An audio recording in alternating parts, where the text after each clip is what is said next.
next bit I'm going to do here is based on an email I got, info@killrockradio.com. My boy Hugh Morris. Hey man, love your channel. I just had a question and maybe you could use this in the show. I've been hearing lots about these Nepo Babies. Do you think there are any great Nepo Babies in rock music? So I got to looking into that a little bit, and I gotta tell you, it's fucking slim pickings out there. These fucking Nepo Babies apparently don't know how to rock. You have there's a lot of like one-hit wonders and shit. Like I remember back in the day, they had Nelson, who's these two blonde kids. They look like fucking Stepford Wives, the metal Stepford Wives. Julian Lennon had a big hit song, and everybody was like, oh shit, here comes John Lennon's kid. I think Julian Lennon was even on the front page of the Rolling Stone magazine back when that fucking meant something. And I mean, really, it went nowhere from there. You look at the list of Nepo Babies in the world of music, it is littered with total fucking bullshit. And really, that sort of spotlights the issue with Nepo Babies. That a lot of times, these people are given opportunities that really regular people wouldn't get. Because, of course, you don't have those connections. And, of course, it gives you a leg up. I've never blamed someone for wanting to take part in their family business, essentially. If you grow up, your dad's a big rock star, wouldn't you not look up to that motherfucker and hold him up as your hero and not want to do that yourself? So I certainly don't question that. That being said, you know, there's a huge wave of Nepo Babies coming up right now. You hear a lot about Robert Trujillo's kid. I don't know the kid's name off the top of my head, but he's already toured with Korn. He's a little fucking kid. James Hetfield's kids have a band. I've seen Slipknot's kids. They have a band called Vended. I've seen them. They're pretty fucking good. And when you listen to them, it's clear that those kids grew up side stage. So who's to say what this next generation of Nepo Babies will do? We haven't really seen them yet. If you look at the long littered history of Nepo Babies in rock, it's not looking good, we'll say. So with this, I wanted to not necessarily be negative, but be positive. Maybe I'll do the top 5 shittiest, but goddamn, that would be a really hard list to actually pick. This one was easy. I am doing the top 5 Nepo Babies in all of rock music. So like I said, it's slim pickings. So when I say rock music, I'm kind of grading on a curve here. So let's get down to it. So we're going to start off with a guy who had a lot of success in the mid-90s. This guy was a staple on VH1. It's Jakob Dylan of the Wallflowers. When you first saw Jakob Dylan back in the mid-90s, handsome young man, he could clearly sing very well. He was a songwriter. But on top of all that, he was also the son of one of the most important and influential folk/rock musicians, maybe of all time, in Bob Dylan. John is in the basement mixing up the medicine. I'm on the pavement. You know, Bob Dylan was so influential that he influenced people that were like his contemporaries. The Beatles were influenced by Bob Dylan, and they were older than him. So, that's how fucking influential this dude was. Debuting with such big shoes to fill, it has to be very daunting. Anytime you would ever see the video on MTV or fucking VH1, if there was a VJ, they were going to mention that Jakob Dylan was the son of Bob Dylan. There was no way to escape it. So it was certainly part of the marketing push around the Wallflowers. That being said, once again, when you're Bob Dylan's kid, there's a lot of expectations put on you to be some sort of revelation, which is really unfair. That being said, those guys went to number 4, the Wallflowers, that is, with their album Bringing Down the Horse. There's a couple hit songs off of there. It's a platinum album. They went to number 4 on the Billboard charts when that actually was like a really, really hard thing to do. To even get in the top 10 was a big fucking deal in the 90s. This is, of course, before file sharing and all that shit. The only real pirating was like when you would fucking buy the tape and let your homie fucking dub it or whatever. Even as recently as 2010, I believe, he put out an album called Women in Country or some shit like that. And it was number 2 on the rock charts. So, I mean, the guy still has, that name still does carry some weight. People do respect Jakob Dylan. That's why he has made this illustrious list. Moving on. Next, we have an artist that I'm actually a big fan myself, and that's Sean Lennon. Watching the shadows on. I always felt Sean Lennon was overly maligned and overly hated on for shit that was absolutely out of his control. It seems like, you know, everybody rooted for Julian Lennon and everybody like fucking wanted to see Sean fail because Julian Lennon was the forgotten son. Julian Lennon was the son of the first wife, and Sean was the son of the evil Yoko Ono, that shrew who broke up the Beatles apparently, and there was a lot of negativity cast upon him simply because of who his mother was, and then of course, just like with Jakob Dylan, the pressure of being John fucking Lennon's kid, and on top of it, he looks and sounds so much like John Lennon. I mean, I understand that's his son, of course. You know, Sean Lennon got his start with a band called Chibo Mato, which was an Asian band that like they would do songs about like food and shit. And it was very, you know, in a time before memes, it was kind of meme-y. But I remember they were really cool. They played like a lot of jazzy stuff and all that stuff. And Sean, I guess he was boyfriend to one of the girls in the band, and they end up bringing him on as the bassist. So he tours with Chibo Mato. He tours with his mom's band, the Plastic Ono Band. And when he released his debut album, Into the Sun, I thought that was a really solid effort. I was a big fan of that album. It was on Grand Royal, which was the Beastie Boys' custom label. But with every Nepo baby, it doesn't matter who they are. Their own perspective will prevent them from ever really seeing the truth as to how much easier it's been for them. You know, it seems like every Nepo baby, and Sean here is no different. You don't want to believe that this is all happening just because you have hookups. It's not just happening because of who your parents are and shit like that. You want to believe that it's your art that is thriving on this scene, you know? No matter what, you can't get away from that reality. That will follow you. You will never fully overcome that. And like, here's a quote from Sean when he did end up getting signed to Grand Royal Records. He says, "I think I found the only label on the planet who doesn't care who my parents are and what my name is. It's a good feeling to know that I wouldn't have gotten the offer if they wouldn't have liked my songs. That's pretty rare in the musical business." I'm not going to sit here and say, dude, your name doesn't have nothing to do with it. The fact that you sound a lot like your dad doesn't have nothing to do with it.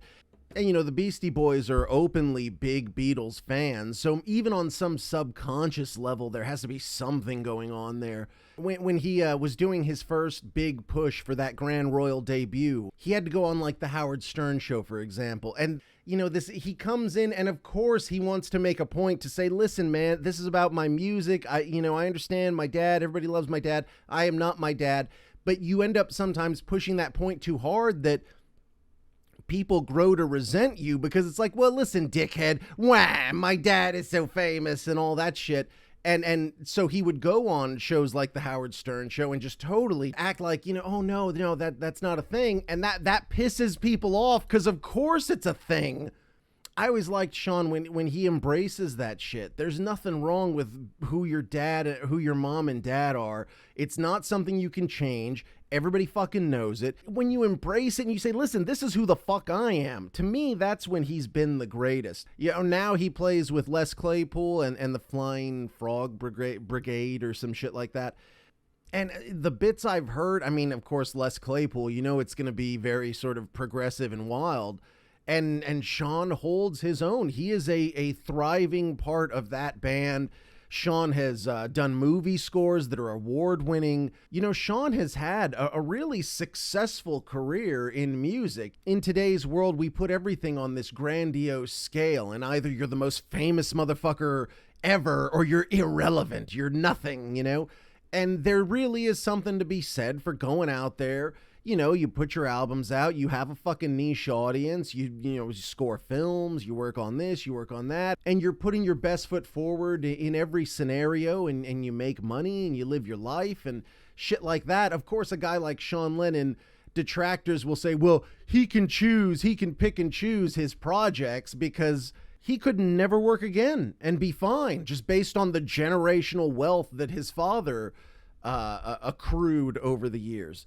And that's true. But once again, can he be blamed for his scenario? If you just simply set aside the man's body of work, you look at that, you say, that's a nice career. And in a land of Nepo babies who cannot fucking hang, I say, Sean Lennon, you can hang, dog. That's what gets you on the list. Next, we have a guy who, you know, his career was cut tragically short, but with the one album he created, he left such an indelible mark that you can't question the guy's greatness. He was absolutely going to be great, and was great, but it's a really sad story, and that's Jeff Buckley. Jeff Buckley released one album. It was called Grace. And it's considered one of the greatest albums of all time. Rolling Stone made it, I think it was number 304 on the list of 500 greatest albums of all time. Jeff was recording a second album at the time of his death. What had happened was he was down there he was in Tennessee, I believe, might have been Nashville. They were going to record an album. And while he was waiting for his band to show up, he said, fuck it, I'm going to go take a swim in the Mississippi River. He got caught up in a boat wake, pulled him under, he drowned. Jeff's father, Tim Buckley, he released a good amount of albums as a folk singer. He was like a experimental psychedelic guy. He went through several phases in his time before dying of a heroin overdose at 28. So Jeff, you know, it's almost questionable how much of a Nepo baby the guy was, because he said he only met his father a couple times even in his life. His mom was a classically trained musician, so the guy had a tremendous pedigree, a tremendous genetics, I guess you could say. If you know anyone who loves this album, there's nobody who's like tepid on it. Like, you know, I guess Jeff Buckley, Grace, I guess it's fine. No, the people who love that album, it is like the shit. It is the holy grail. And to do that in one album, to make that sort of impact in one album, you can't question the greatness there. That's what gets him so high up on this list. Jeff Buckley, gone too soon. One of the baddest ass Nepo babies of all time.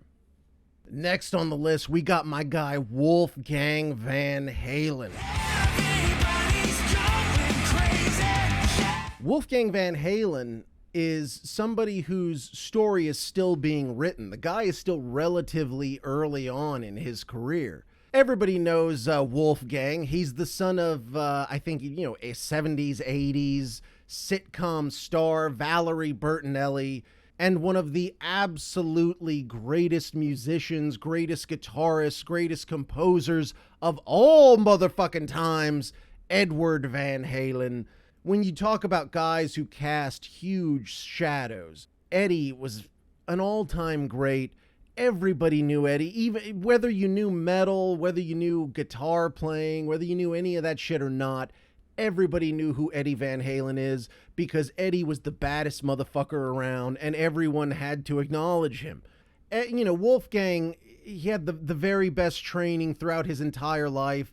And of course, once again, people will hold that against him. That's not his fucking fault. Your dad is your fucking hero. Say, Daddy, I want to play like you. Of course, Daddy wants you to play like him. It's getting him a fucking tear in his eye, the whole fucking deal. He gets you the very best. He's one of the very best. You're learning from him. No one could learn from somebody better than Eddie Van Halen. So, of course, Wolfgang Van Halen is a fucking virtuoso level musician on several instruments. The guy, his chops are unquestioned, a tremendously talented musician. And on top of that, you know, he has paid his dues. He's put in the fucking work. The first time a lot of people heard of Wolfgang is when he replaced beloved Van Halen bassist Michael Anthony. I cannot state this enough. Everybody loves Michael Anthony. The guy looks like fucking Fozzie Bear. He's so sweet and cute. I just want to hug him and squeeze him right the fuck right now. His little dimples, squeeze little dimples, and give him a little fucking kiss on the face. Everybody loved Michael Anthony. He did the background vocals. He was a really important part of the band, and they shit-canned and replaced him with this kid. That's a very Nepo Baby move. It's clear the Van Halen brothers, if they could have made enough talented children, they would have stacked that entire band with Van Halens, and you just keep making Van Halens to put in the places as motherfuckers die off. They could have gone forever. They just didn't quite make enough babies to make it happen. But, you know, Wolfgang came in. He played with the band. I mean, it was over 10 years. Could have been around... what, 15 years? I don't fucking know. He was with them for a long time as the touring bassist. I believe they made one album with him. So, you know, he's been touring. He's been playing huge places. He's been in the studio. He's done all these fucking things. He was bassist for Tremonti, which is basically the remains of Creed. He played with them for a while. So, you know, this is high level experience.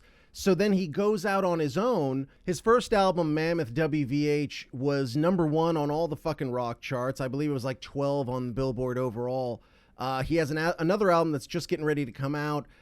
There's been fucking relative hit songs. Like, as much as a rock song can be a hit these fucking days, the impact that he's already made puts him on this list. He could end up the baddest ass Nepo Baby of all time, but he is not quite there yet. He doesn't have the resume. He doesn't have the longevity of this man. He is the #1 Nepo Baby of all time. He is Lenny Kravitz. This could be a cop-out because Lenny, I guess he's not specifically a Nepo Baby. Nepo Baby, everybody is using this term, and I'm sure half of you are doing it incorrectly, and I'm learning from y'all. So let me know if I'm right. Nepo Baby, you have to be like directly in your parents' business. You know, for example, you know, Lily Rose Depp, Johnny Depp's kid, she is also an actor just like him. Not just like him. But you know, Lenny Kravitz, though his parents weren't directly in the music business, they were both in the entertainment business. And I know for a fact that had something to do with Lenny Kravitz becoming a famous person, because I had seen Lenny Kravitz and I had heard of Lenny Kravitz and all that shit for a long ass time before I had ever heard Lenny Kravitz's music. Unquestionably talented as a guitarist, as a music writer, as a songwriter, all that shit. I'm not taking any of that away from the guy. He's devastatingly handsome, and that's how I heard of him initially, because he was fucking Lisa Bonet. You would know her now. You know, she's an actress. She was on The Cosby Show. She had her own show that spun off from that called A Different World. Most recently, you would know her as the ex-wife of Jason Momoa. But Lenny Kravitz got Lisa Bonet like right when she was at her height, when she was on The Cosby Show. And he was in all the tabloids. I would see this guy every fucking where. Just really the fact that, like, oh, she's fucking Lenny Kravitz. He's trying to be a musician, but it ain't going nowhere. And, you know, shit like that. He was portrayed as like a loser hanger-on that was trying to fuck his way up in the industry. You know, I've heard people say, well, you know what? He happened to meet Lisa Bonet and they fell in love. He's a very handsome guy, all that shit. Listen, if your parents are not famous and you don't live in the same places and hang in the same circles, you can't just say, oh man, Lisa Bonet, I see her on TV. I think I'd like to fuck her. And you ask a friend, oh yeah, I know her. Dude, I'll hook you up. He gets hooked up. Boom, he's with Lisa Bonet. And then eventually Lisa Bonet leaves him because he wrote a song for Madonna, you know, an actually very popular song. It was called Justify My Love. And like the video got banned. Like it was considered one of the most scandalous fucking things at the time. And Lenny Kravitz wrote that song. And supposedly in the process of writing in that song, allegedly started fucking Madonna too. So, and this was Madonna at the very height of her powers, ladies and gentlemen. Lisa Bonet finds out. She's like, dude, fuck off. He writes a bunch of songs about Lisa Bonet. Everybody sees the guy in the fucking tabloids, and now he's writing songs about it. Like that's like shit that would happen today. You know, that's like some Taylor Swift shit where you fuck a famous person, you break up with them, and you write songs that are clearly about them, and everyone who's into all the drama latches on, you know? And that's what happened with Lenny Kravitz. The first big hit song, people would say, oh, Let Love Rule. Fuck off. Let Love Rule was not a hit initially. Those were hits retroactively. The first time I ever saw Lenny Kravitz on MTV was for the song It Ain't Over Till It's Over. A song that was in the process of him being left by Lisa Bonet. It was clearly about the drama. Everybody latched onto it. You listen to it, it's one of Lenny's weakest fucking songs, but people caught on to the drama. It was a brilliant PR move on his part, leveraging his sex life into a hit song. And, you know, whatever you want to say about that, once again, Lenny's talent kind of, it rationalizes it. It like, you know, it is kind of like shrewd LA bullshit. But the big breakthrough for Lenny, to me, what elevated him and completely smashed that old image that he was kind of just, you know, oh, the music, yeah, and he's just trying to fuck his way around town. What shattered that and what made people really take Lenny seriously as a musician was Are You Gonna Go My Way? That was one of the baddest ass fucking songs. You watch that video, like that's pure fucking rock star shit right there. Are You Gonna Go My Way? Just a gigantic hit song. Everybody fucking loved it. Everybody fucking forgot all the old fucking Lisa Bonet, Madonna, Lenny's dick stuff. And you were able to really see him for who he was. And then from there on in, I believe he has like 5 platinum records. The guy's still making music to this day. The dude, he's out on stage with a cock ring on. The guy wears a cock ring 24/7. Did you, he was playing a show one time. He did like a squat. His leather pants ripped and revealed that he had a cock ring on around, but like not even just a regular cock ring. He had the fucking special deal that was around his dick and balls. I'm assuming he was doing it to fucking, to lift his dick and balls. Cause obviously that gets around the base, of your dick and balls and kind of puts them on a little pedestal in a way. And, that's what makes for a really nice dick and ball bulge. So he's showing young gigolos the way to the future. He fathered the gorgeous Zoe Kravitz. We wouldn't have her getting just randomly stuffed into Batman for no fucking reason and playing no real part in the story. But that's another Nepo Baby story for another Nepo Baby genre of entertainment. Lenny himself, as I said, hugely successful career. He's a rock and roll Hall of Famer. Absolutely. When the time comes, you know they're going to put that motherfucker in. But would probably have not gotten all the same opportunities if he was just like Lenny from Wyoming. As I've said before, if you look at the landscape of Nepo Baby musicians, I mean, it is just a fucking dystopian horrorscape of complete delusion and awful, awful attempts at creating.